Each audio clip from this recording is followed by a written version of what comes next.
আমাদের পৃথিবীর ইতিহাস কি শুধুই বইয়ে লেখা ঘটনাতেই সীমাবদ্ধ, নাকি এমন কোনো মহাদেশ ছিল যা আজ সমুদ্রের গভীরে হারিয়ে গেছে?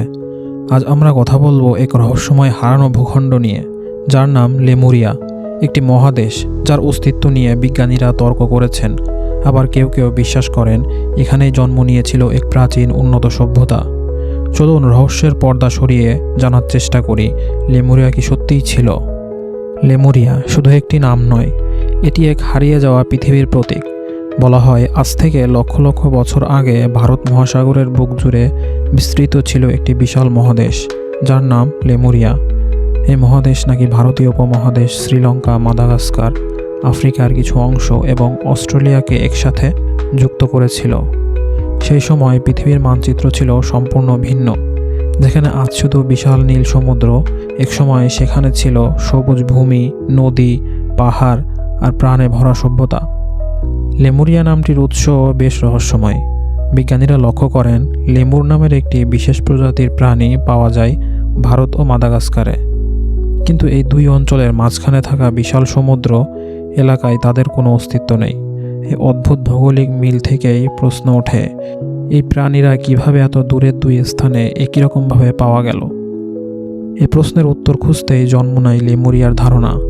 অনেক বিজ্ঞানী ও গবেষকের ধারণা ছিল হয়তো একসময় এই অঞ্চলগুলো একটি বিশাল স্থলভাগের মাধ্যমে সংযুক্ত ছিল, যা পরবর্তীতে প্রাকৃতিক দুর্যোগ বা ভূমিকম্পের কারণে ধীরে ধীরে সমুদ্রের নিচে তলিয়ে যায়। কিন্তু লেমুরিয়া কি শুধুই একটি বৈজ্ঞানিক অনুমান, নাকি এটি ছিল এক বাস্তব মহাদেশ যার ইতিহাস আজ সমুদ্রের গভীরে লুকিয়ে আছে? এই প্রশ্নের উত্তর খুঁজতেই আমাদের যাত্রা শুরু হারানো লেমুরিয়ার রহস্যের পথে। লেমুরিয়া প্রথমে কোনো রহস্যবাদী কল্পনা ছিল না। এর জন্ম হয়েছিল একেবারে বৈজ্ঞানিক প্রশ্ন থেকে। 19 শতকের মাঝামাঝি সময়ে বিজ্ঞানীরা যখন পৃথিবীর প্রাণী, উদ্ভিদের বিস্তার নিয়ে গবেষণা শুরু করেন, তখন তারা একটি অদ্ভুত বিষয় লক্ষ্য করেন।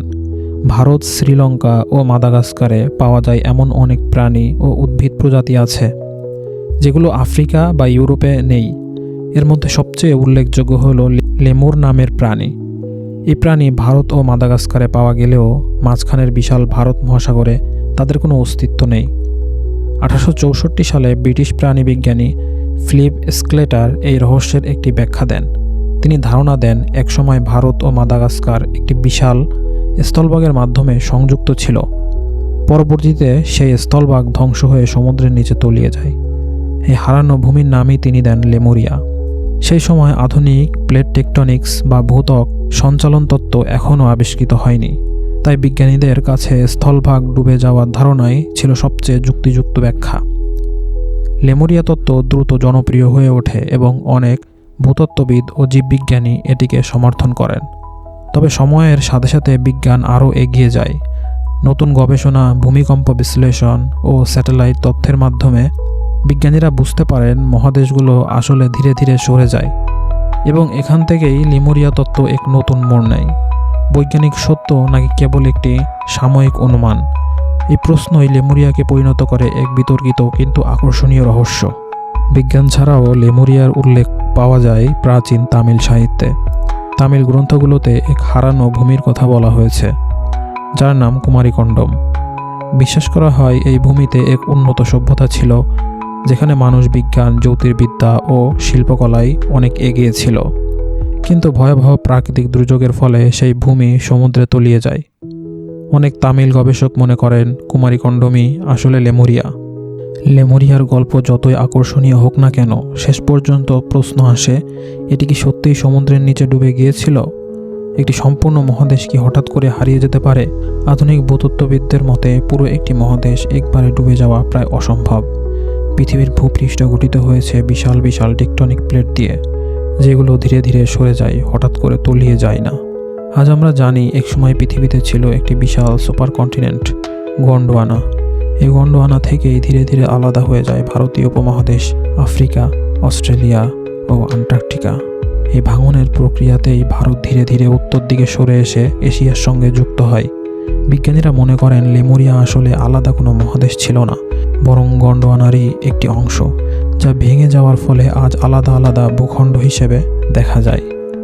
এই ভাঙনের সময় কিছু নিম্নভূমি বা স্থলভাগ সমুদ্রের নিচে তলিয়ে যেতে পারে, কিন্তু সম্পূর্ণ একটি সভ্য মহাদেশ এক মুহূর্তে ডুবে যাওয়া প্রমাণ নেই।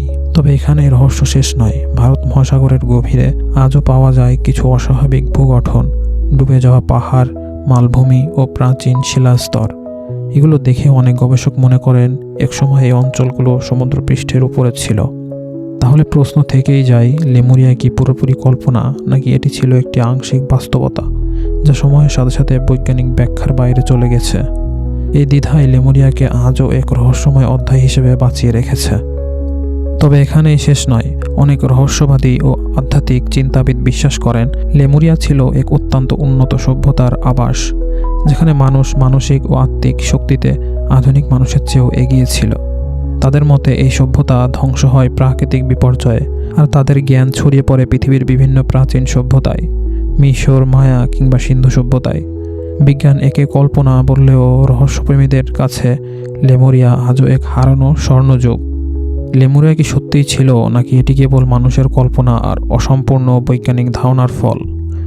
উত্তর হয়তো এখনও আমাদের অজানা, কিন্তু এ কথা নিশ্চিত, এই রহস্য আমাদের মনে করিয়ে দেয় পৃথিবীর ইতিহাসের অনেক অধ্যায় এখনও সমুদ্র গভীরে লুকিয়ে আছে।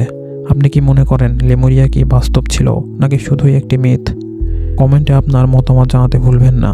এই ছিল আজকের ভ্রমণ ইবনে বতুতার ডায়েরি থেকে। আবার দেখা হবে আরেকটি অজানা রহস্য নিয়ে।